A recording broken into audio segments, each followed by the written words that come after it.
The second law of thermodynamics says that everything tends to become more disorganized. Does that mean evolution is a violation of the second law? That's our topic today on Creation Magazine Live.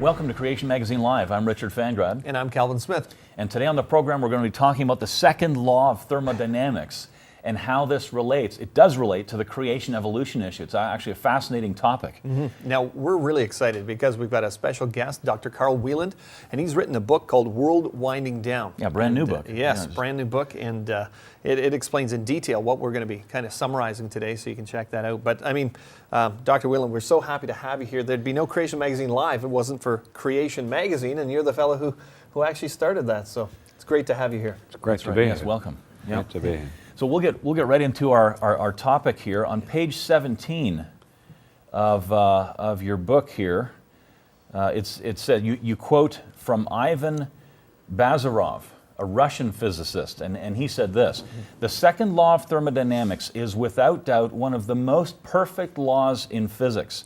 Any reproducible violation of it, however small, would bring the discoverer great riches, as well as a trip to Stockholm to collect the Nobel Prize. The world's energy problems would be solved at one stroke. It is not possible to find any other law for which a proposed violation would bring more skepticism than this one. Not even Maxwell's laws of electricity or Newton's laws of gravitation are so sacrosanct." Now that is certainly high praise for this second law of thermodynamics. Let's start off by, what is this law all about? Let's summarize this to see what it's all about. I'm glad you asked me what's it all about, because if you'd asked me to get into technical definitions, I think all the viewers would go to sleep, because that's one of the things I've tried to do to make this law, which is really quite exciting, come alive.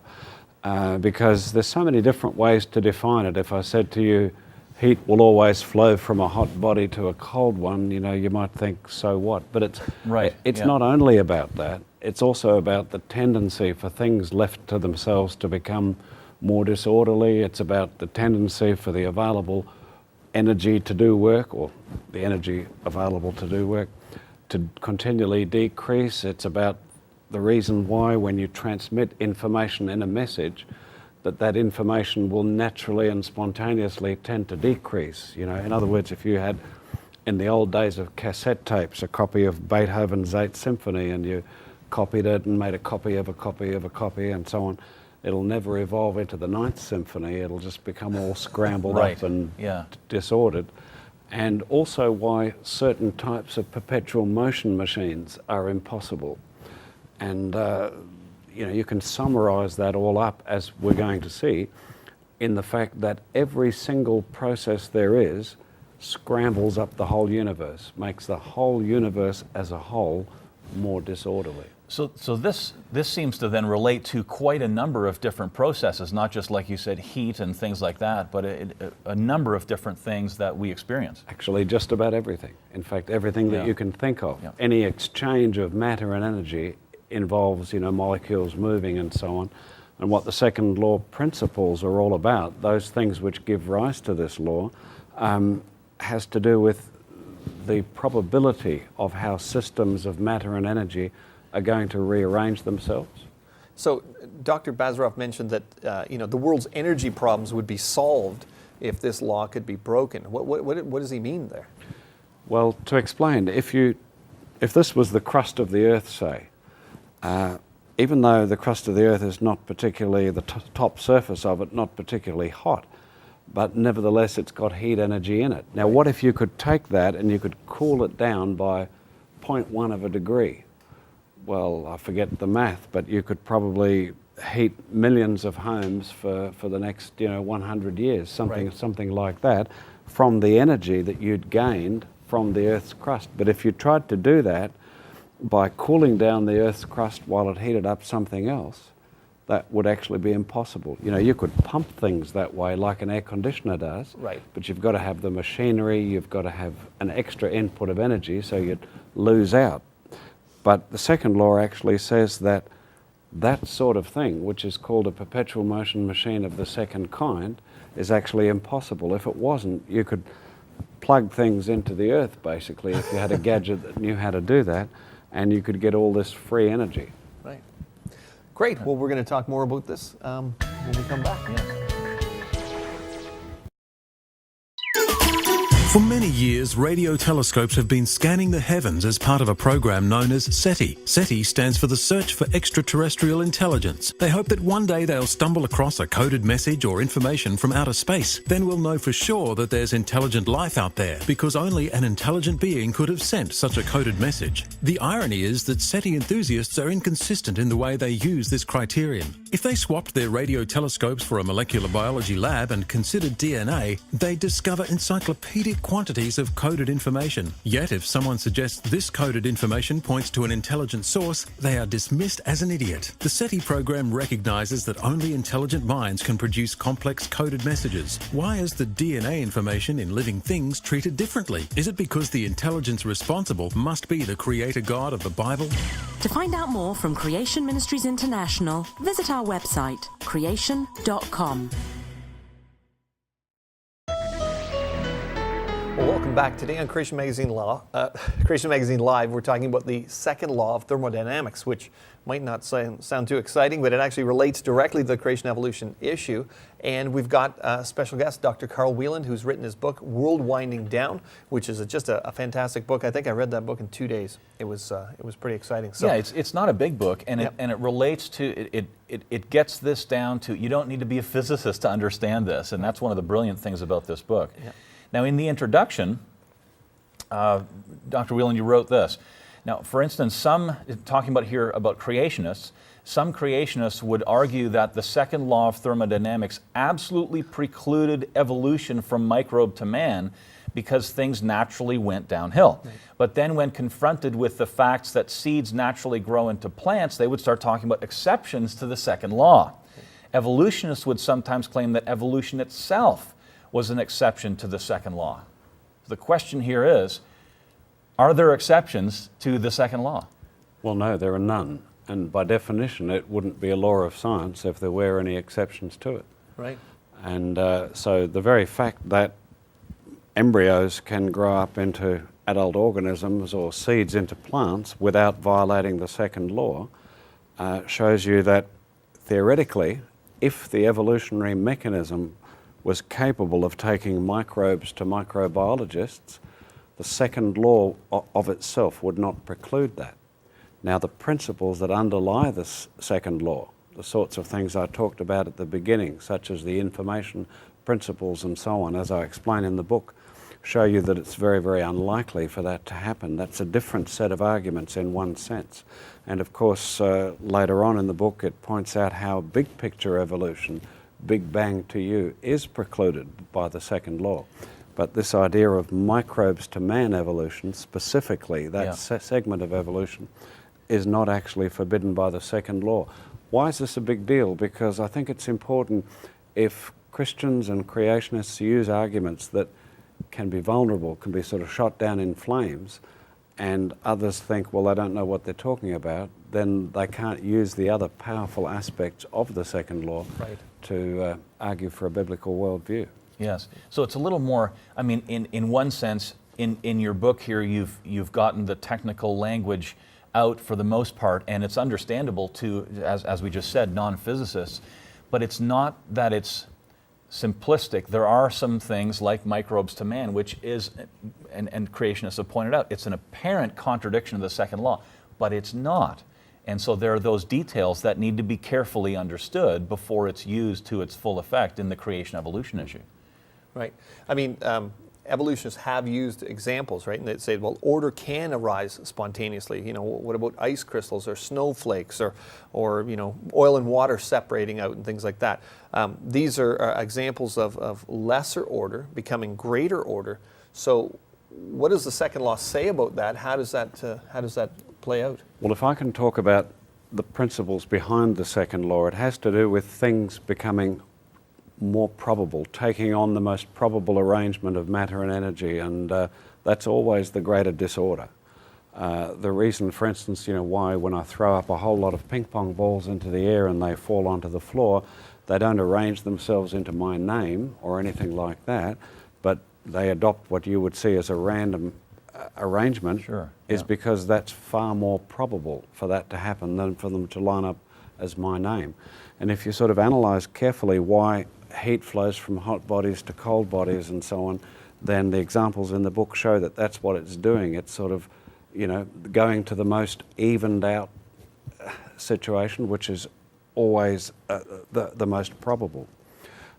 But you could actually force order to arise by setting certain constraints into the system.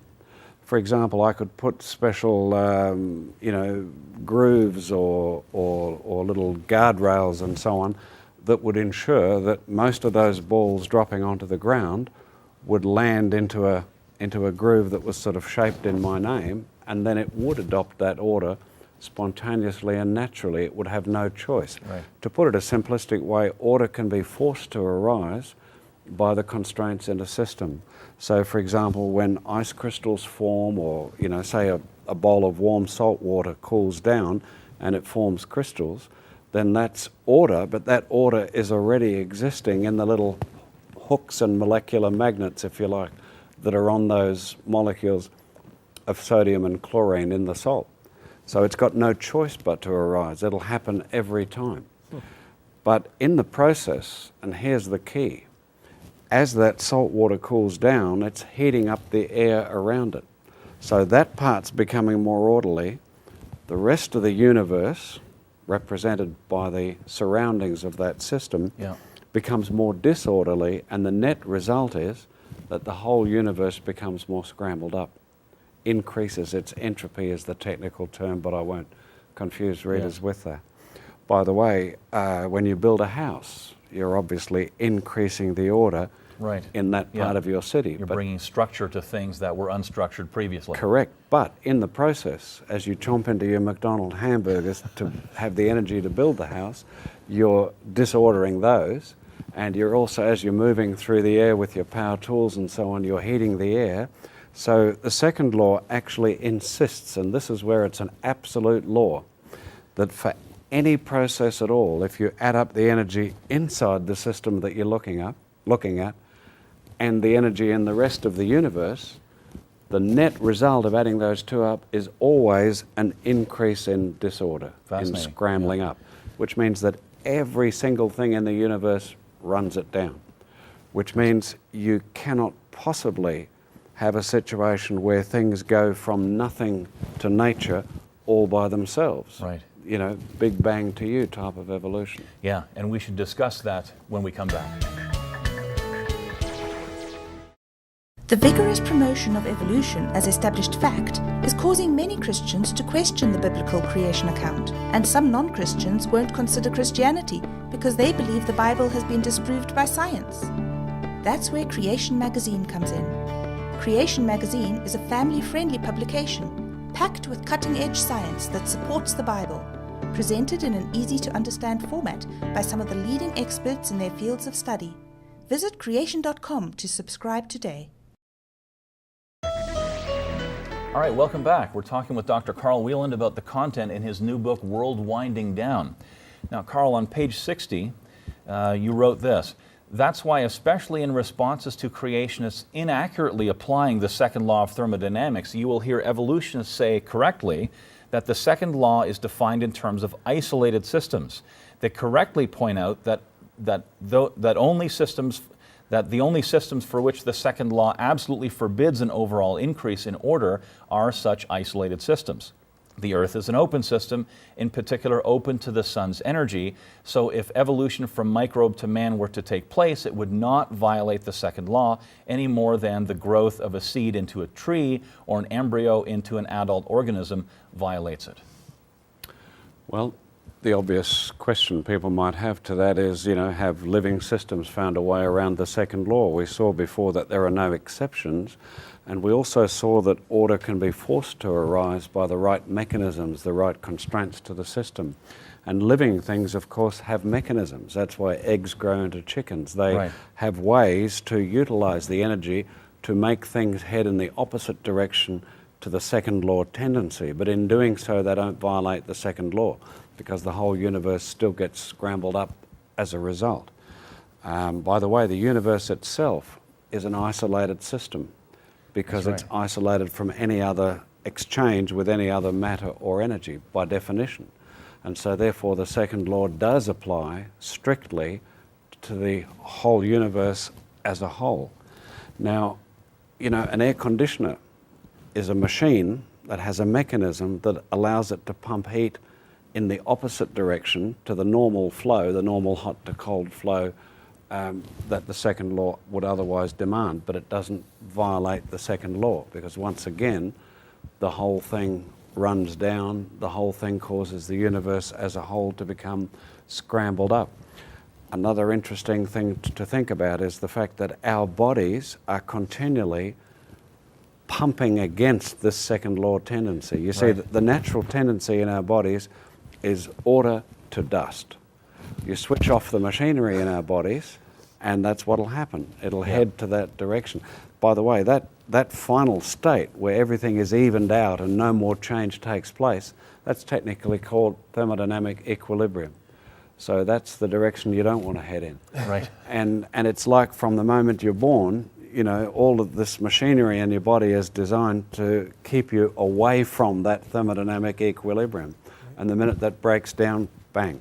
So that's the way in which you'll head. Without programmed machinery, you're not going to be able to fight against this law. Correct. But even overall, even if with programmed machinery, you still can't fight the second law. You can't fight the second law. And I think I'd like to distinguish between the principles behind the second law, which is this relentless tendency to disorder, and the strictly defined second law. You know, the strictly defined one, you can apply that to the whole universe. And you can also show, for example, that it had to be wound up in the beginning by a God who is greater than the system and outside the system. Right. You know, that's the only graph I use in the book, because I try not to use complicated graphs and equations and things like this, is one that shows very clearly that the tendency for the whole universe, every single process in it, to decrease the energy available for work, for example, means that if you stretch that back, and we can show the viewers this graph here, then you can't go back beyond a point at which the available energy is equal to the total energy. The first law of thermodynamics says the total energy of the universe always remains constant. So to put it very simply, the world is like a big clock that's winding down, and it can't wind itself up, because there is no single process in the universe that can do that. And the God of the Hindus can't do that, because he, she, or it is a part of the universe. Right. So it's only a transcendent creator God, who's outside the universe but greater than it, that can actually have wound it up in the beginning. I think the book is fantastic for creationists, for Christians and secularists, because you've made those differentiations. I think both parties could get clarity from reading your book. And we'll be back in just one moment.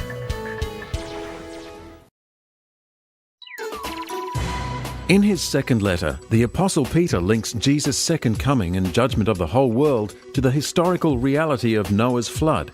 He prophesied, "In the last days scoffers will come, scoffing and following their own evil desires. They will say, 'Where is this coming he promised?' But they deliberately forget that long ago by God's word the heavens existed, and the earth was formed out of water and by water. By these waters also the world of that time was deluged and destroyed." And Genesis is clear. The words all, every, everything and entire are used 8 times in chapter 7 to describe what was covered or destroyed by the flood. Genesis 7:23 says every living thing on the face of the earth was wiped out. In the same way the flood was real and global, so too will the second coming of Jesus be real and the whole world be judged. To find out more from Creation Ministries International, visit our website, creation.com.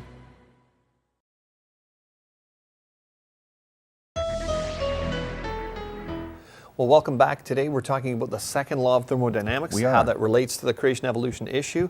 And I mean, this concept that all the available energy in the universe is winding down. I mean, that has huge implications because you're talking about the question of origins. That's what we talk about here on Creation Magazine Live. And so when you think that through, that's huge. And It is. I guess Yeah. one of the questions Christians would ask is, okay, well, when did this law kick in? I mean, did the second law start at the time of the curse, when Adam fell, when bad things came in? And maybe you can address that.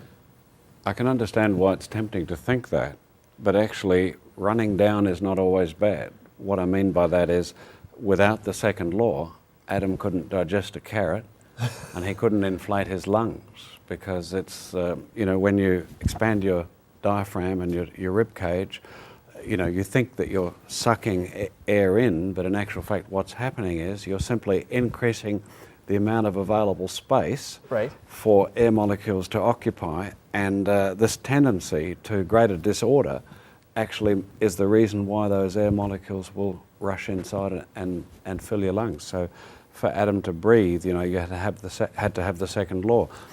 The process of the sun shining onto the earth is a second law process. Right. It's running down. The sun will eventually cool right off if God wasn't going to intervene at some point. Right. And then everything would be completely dead. That's, by the way, the grand and glorious hope of the evolutionist, of the materialist, Yeah.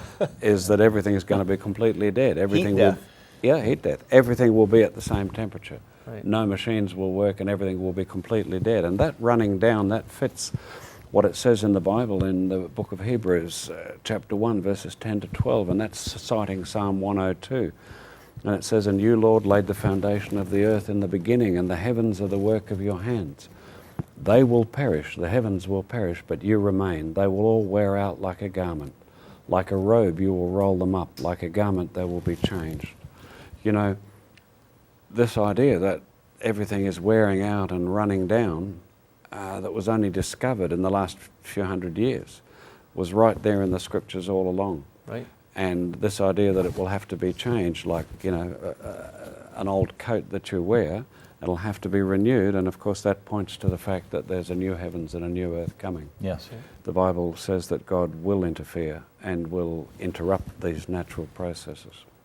So God would have had to be upholding the creation even before the curse happened then, because entropy would have been taking place, and so that downward process, in a sense, right, was already occurring even before Adam sinned.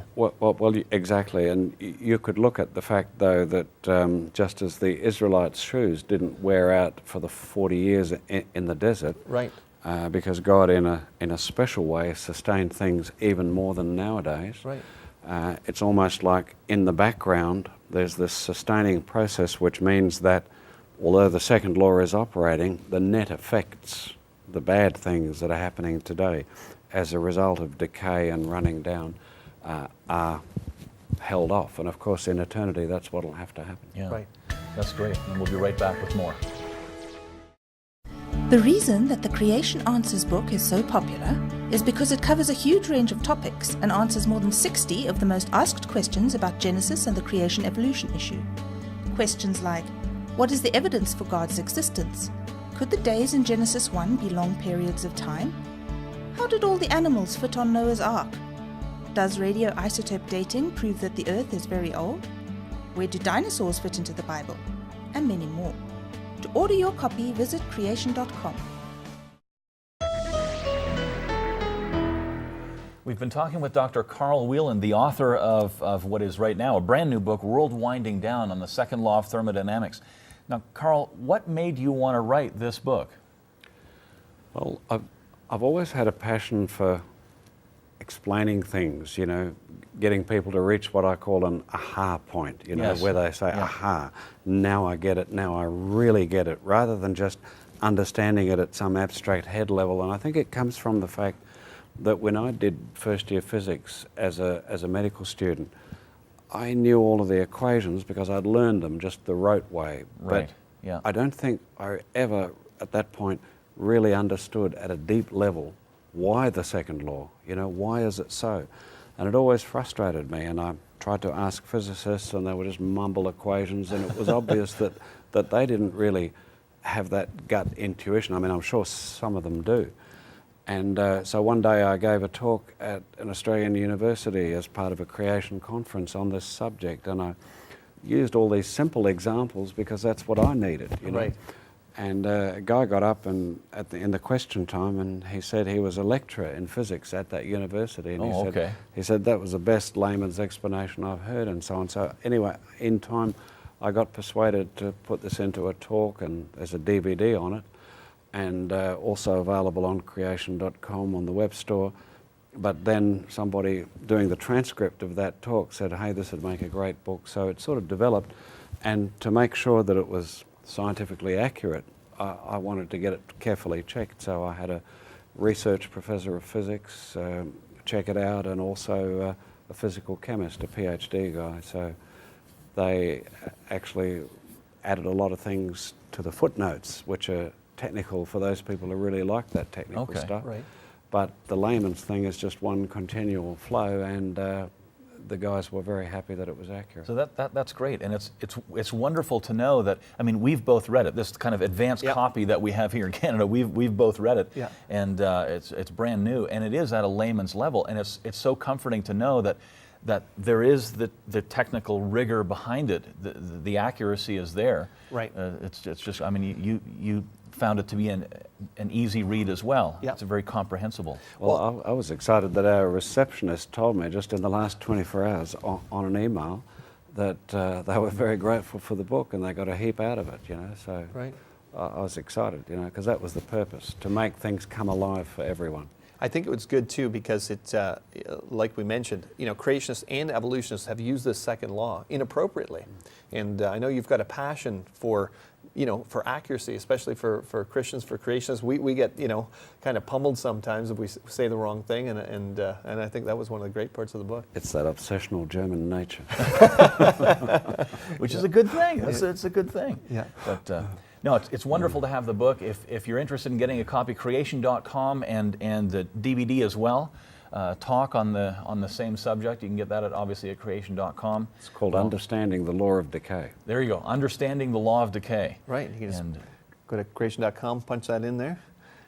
Yeah. Get yourself lots of... And the implications for this debate, for the origins debate, creation, evolution, are huge. This is powerful, you could say both support for creation, for the Creator God of the Bible, and powerful evidence against evolution. That's what we talk about here on Creation Magazine Live. We'll see you next time.